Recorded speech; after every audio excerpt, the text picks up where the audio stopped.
Garbada APMC માર્કેટમાં આવેલી પંડિત દીનદયાલ સસ્તા અનાજની દુકાનમાં મધરાત્રે ચોરીના મક્કમ ઇરાદા સાથે આવેલા અજાણ્યા તસ્કરોએ સસ્તા અનાજની દુકાનની પાછળના ભાગે આવેલા દરવાજાનો નકુચો તોડી દુકાનમાં પ્રવેશ કર્યો હતો અને દુકાનમાં મૂકેલો સરસામાન વેરવિખેર કરી નાખ્યો હતો।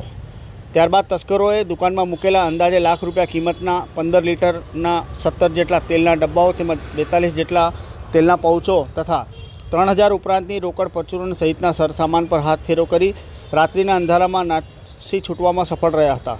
જોકે ચોરી કરવા આવેલા તસ્કરો એપીએમસી માર્કેટમાં લાગેલા સીસીટીવી કેમેરામાં કેદ થયા હતા।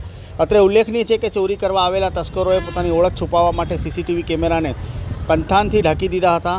ત્યારે બીજી તરફ એપીએમસી માર્કેટમાં લાગેલા મોટાભાગના કેમેરા બંધ હોવાનું સામે આવ્યું છે। જોકે હાલ આ ઘટના સંબંધે સ્થાનિક પોલીસ ઘટના સ્થળે પહોંચી તસ્કરોને ઝડપી પાડવા માટે ચક્રો ગતિમાન કર્યા છે। ત્યારે એપીએમસી માર્કેટમાં આવેલી આ સસ્તા અનાજની દુકાનને અગાઉ પણ તસ્કરોએ 3 થી 4 વખત નિશાન બનાવી હોવાનું સામે આવ્યું છે। ત્યારે એપીએમસી માર્કેટમાં હોમગાર્ડની ડ્યુટી હોવા છતાં અવારનવાર આ ચોરીના બનાવો બનતા હોમગાર્ડ કેવા પ્રકારની ડ્યુટી કરે છે તે પ્રશ્નો ઉદ્ભવવા પામ્યા છે।